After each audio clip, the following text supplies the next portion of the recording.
اور خدیجۃ الکبریٰ اماں خدیجۃ الکبریٰ رضی اللہ تعالیٰ عنہ کا احترام کرتا ہوں کہ انہا کا احترام کرتا ہوں جنہوں نے اسلام کی خاطر بہت قربانی دی ہے۔ بے شک۔ تو ظاہر ہے کہ نبی کی زوجہ ہیں، اس میں سرکار دو عالم صلی اللہ علیہ وسلم کا فرمان ہے کہ 3 چیزیں رسول اللہ کو بڑی پسند تھیں اپنی ازواج مطہرات سے: معاملات بہترین، خوشبو، اور تیسری نماز۔ سرکار دو عالم کثرت سے پڑھا کرتے تھے، تو لہٰذا یہ جہاں تک تعلق ہے، اس میں ام المومنین عائشہ صدیقہ رضی اللہ تعالیٰ عنہا کا اپنا مقام ہے جو آپ بیان کر چکے ہیں میرا خیال ہے، اور انشاءاللہ تعالیٰ کبھی اور موقع آیا تو اس کے بعد پھر اس کے اندر بھی کریں گے، کیونکہ ہم اتنے سارے مضمون لے کے بیٹھے ہیں، اس میں سیدنا علی مرتضیٰ رضی اللہ تعالیٰ عنہ کی شہادت آ رہی ہے۔ بالکل ایسا ہی ہے، 21 رمضان المبارک کو انشاءاللہ انشاءاللہ اس پروگرام میں ہم پھر اس حوالے سے جی انشاءاللہ تعالیٰ زندگی بخیر آپ کی طرف ضرور واپس کریں آؤں گا، گے۔ لیکن اس سے پہلے نفیس احمد خان صاحب میں آپ سے اس کا معاشرتی پہلو جاننا چاہوں گا کہ جو نبی کریم حضرت عائشہ کی خوبصورت، مطلب میں تو یہ سمجھتا ہوں کہ دنیا میں شاید اس سے خوبصورت ازدواجی زندگی شاید کسی نے نہ گزاری، تو یہ جو اتنی تابندہ اتنی خوبصورت مثال ہمارے سامنے موجود ہے، تو آج کے مجھے لگتا ہے کہ امت کے لیے جو ازدواجی تربیت ہے اس کے حوالے سے بھی یہ مشعل راہ ہے، کیا کہتے ہیں آپ؟ بالکل، اس میں کوئی دو رائے نہیں ہے۔ الحمدللہ یہ اتنی بڑی اچھی روایت ہے اور اتنی بڑی مثال ہے کہ آپ نے ہمیشہ حضور صلی اللہ علیہ وسلم کا احترام کیا، آپ کی قدر کی، اور جتنا خدمت انہوں نے کی ہے میں نہیں سمجھتا کہ کسی اور امت مومنین نے کی ہوگی۔ تو اس لحاظ سے ہمارے معاشرے میں یہ چیزیں دیکھنی چاہیے، خواتین کو خاص طور سے، کہ آپ کی پوری ازدواجی زندگی جس طریقے سے گزری ہے اس کو اگر ہماری خواتین ان کو پڑھیں، ان کو دیکھیں، تو میں سمجھتا ہوں کہ معاشرے میں ایک توازن قائم ہو سکتا ہے۔ کیا بات ہے، کیا کہنا۔ ناظرین، پروگرام کا سلسلہ جاری ہے، پروگرام کو آگے بڑھاتے ہیں۔ یہاں پہ پروگرام میں شامل کریں گے نعت رسول مقبول صلی اللہ علیہ وسلم، جس کے لیے میں گزارش کروں گا محمد مارج سے، کمسن شناخواں ہیں، بلوچستان سے تشریف لائیں، خوش الحان ہیں، بہت خوبصورتی کے ساتھ نعت رسول مقبول پیش کرتے ہیں، ان سے گزارش کریں گے کہ ہدیہ نعت پیش کریں۔ کچھ نہیں مانگتا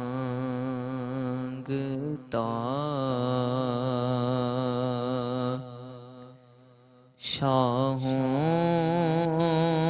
سے یہ شیدا تیرا،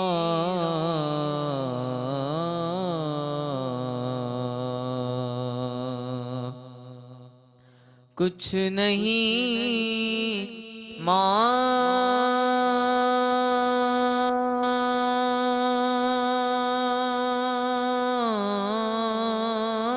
مانگتا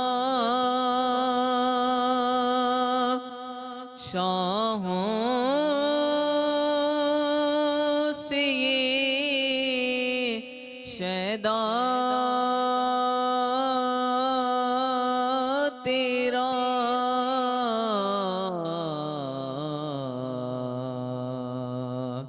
اس کی دولت ہے فقط نقش کف پا تیرا،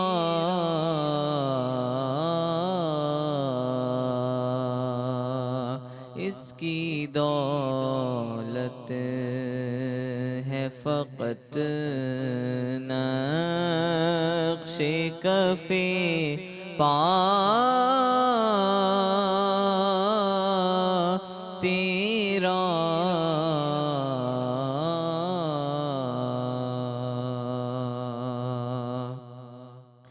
پورے قد سے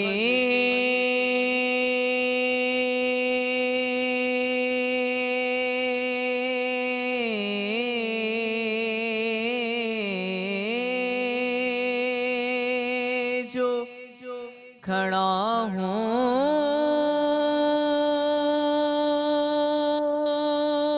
تو یہ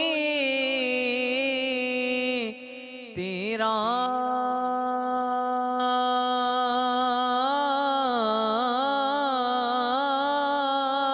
ہے کرم،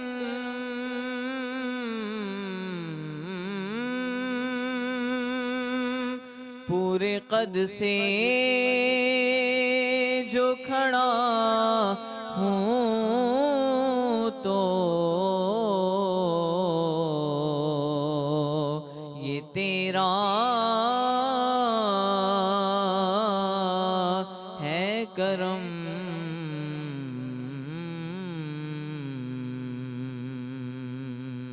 مجھ کو جھکنے نہیں دیتا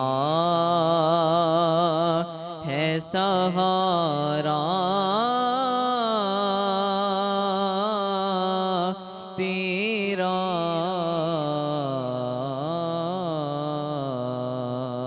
مجھ کو جھکنے نہیں دیتا ہے سہارا تیرا،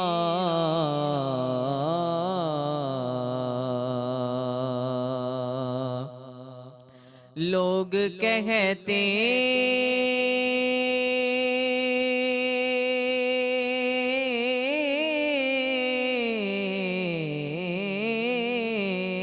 ہیں کہ سایہ تیرے پے کر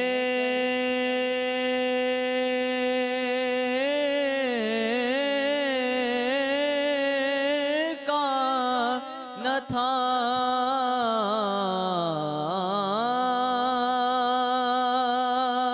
لوگ کہتے ہیں کہ سایہ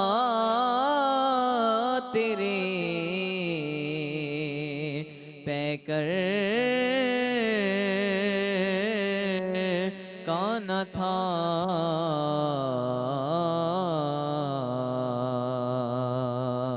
میں تو کہتا ہوں جہاں بھر پہ ہے سایہ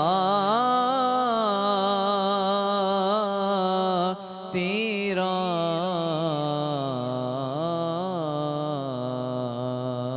کچھ نہیں مانگتا شاہوں سے یہ شیدا تیرا،